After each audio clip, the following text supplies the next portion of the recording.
13 pengacara yang membela Bambang Tri Mulyono mendadak menyatakan mundur. Pernyataan pengunduran diri itu dibacakan Koordinator Tim Advokat Bambang Tri Solo, Andika Dian Prasetyo, saat awal persidangan dengan agenda pembacaan tuntutan di Pengadilan Negeri PN Solo.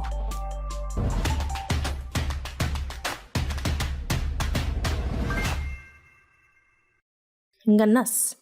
Di saat sedang susah-susahnya, Bambang Tri kini ditinggal sendirian.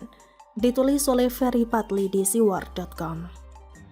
Sebenarnya kalau melihat apa yang dilakukan oleh Presiden Jokowi, tidak ada yang merugikan rakyat. Ia tidak korupsi, tidak memberangus lawan politik seperti yang dilakukan oleh Soeharto dulu, dan tidak menculik orang-orang yang tidak disukainya. Selama ini orang yang mengkritiknya aman-aman saja. Yang ditangkap dan diceploskan ke penjara itu bisa dipastikan bukan karena mengkritik pemerintah, tapi karena melakukan ujaran kebencian atau menyebarkan berita bohong. Seperti Hermawan Susanto yang ditangkap oleh tim Jatan Ras Polda Metro Jaya pada 2020 silam. Ia ditangkap bukan karena mengkritik Jokowi, tapi karena mau memenggal kepala presiden. Jelas dong, mengkritik dan mau memenggal kepala orang adalah dua hal yang berbeda.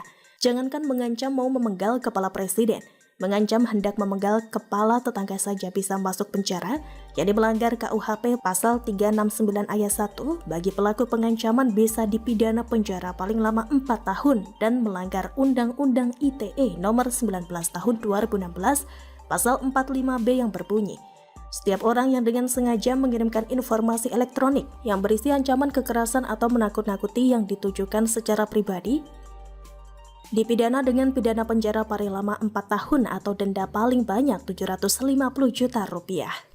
Begitupun dengan Bambang Tri Mulyono yang sudah 2 kali masuk penjara, bukan karena mengkritik kebijakan Jokowi, melainkan karena memfitnah orang nomor 1 di Indonesia itu. Pertama, ia menulis buku berisi hoaks yang berjudul Jokowi Undercover, yang mana buku tersebut sengaja dibuat untuk menimbulkan rasa kebencian atau permusuhan terhadap presiden. Terbukti buku itu dibuat tanpa didukung oleh sumber data yang valid, tidak menggunakan metode yang dapat dipertanggungjawabkan, serta tidak meminta klarifikasi dulu kepada Presiden Jokowi, anggota keluarganya dan orang terdekatnya sebelum diterbitkan. Padahal yang paling paham tentang Presiden Jokowi adalah dia sendiri, anggota keluarganya dan orang terdekatnya. Sementara Bambang Tri bukan siapa-siapa presiden. Jadi bisa dibilang gak ngerti apa-apa dia soal pribadi Jokowi. Karena perbuatannya tersebut Bambang Tri divonis 3 tahun penjara kala itu. Kedua, seperti tidak ada kapoknya, ia juga menuduh Presiden Jokowi menggunakan ijazah palsu saat ikut Pilpres 2019 dulu. Lagi dan lagi tuduhannya itu tanpa disertai dengan bukti yang jelas alias hanya omong doang. Dan lucunya orang ini juga sama seperti Suginur loh.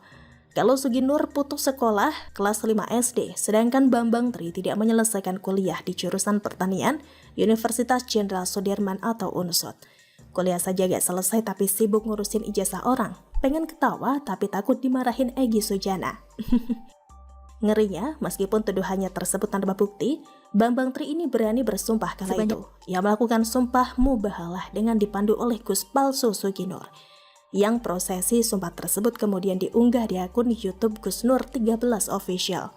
Nah, melihat kelakuan dua kadrun itu gak beres, yakni menggunakan praktik keagamaan atau mubahalah untuk kepentingan pribadi, yakni menjatuhkan presiden, Sekretaris Jenderal Muda NU Dodo Baidowi akhirnya melaporkannya ke polisi terkait kasus penistaan agama.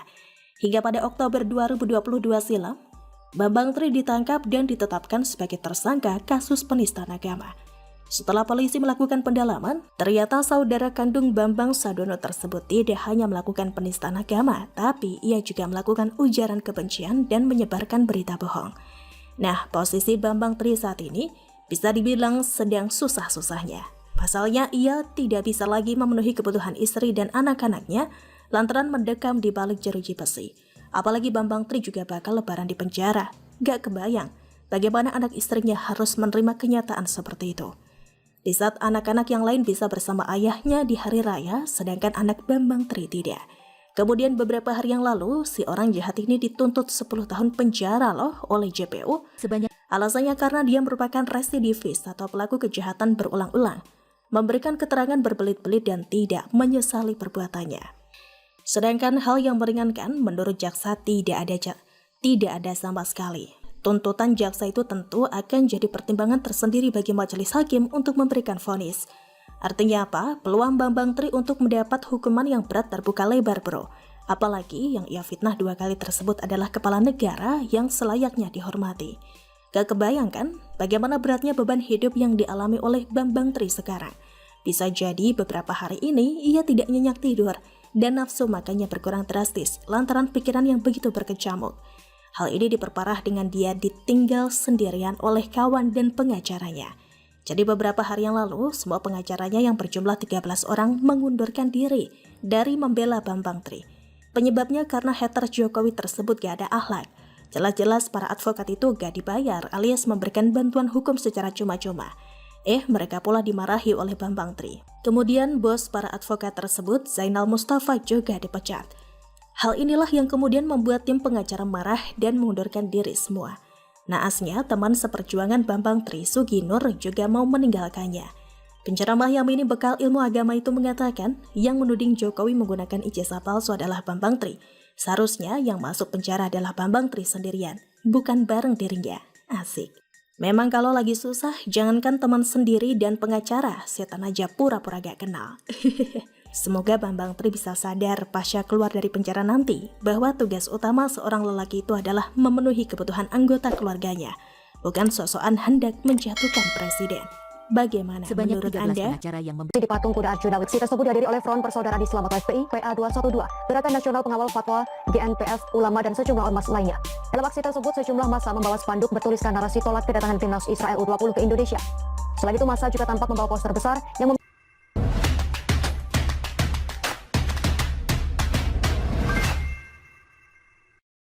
Kadrun ngarep Anies tolak Israel? Mustahil, dia kan boneka Amerika. Ditulis oleh Manuel di siwar.com. Jangan harap Anies Baswedan tolak Israel karena dia adalah boneka Amerika.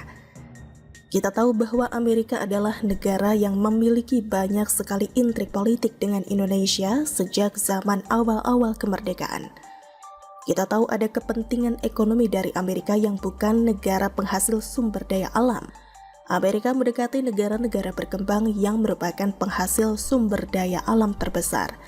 Zaman penjajahan memang Amerika tidak tercatat sebagai penjajah. Negara Indonesia tidak tercatat di dalam sejarah pernah dijajah oleh Amerika. Amerika memang mau dikenal sebagai negara yang netral dan justru memperjuangkan kebebasan setiap negara-negara yang terjajah. Tapi hati-hati karena itu banyak intrik politik mereka untuk mengamankan sumber daya alam negara-negara maju yang gampang dibodoh-bodohi dengan isu agama. Kita tahu dengan sangat amat jelas bahwa daerah Timur Tengah adalah kumpulan negara-negara yang dibodohi oleh Amerika. Negara-negara Suriah, Afghanistan, Palestina,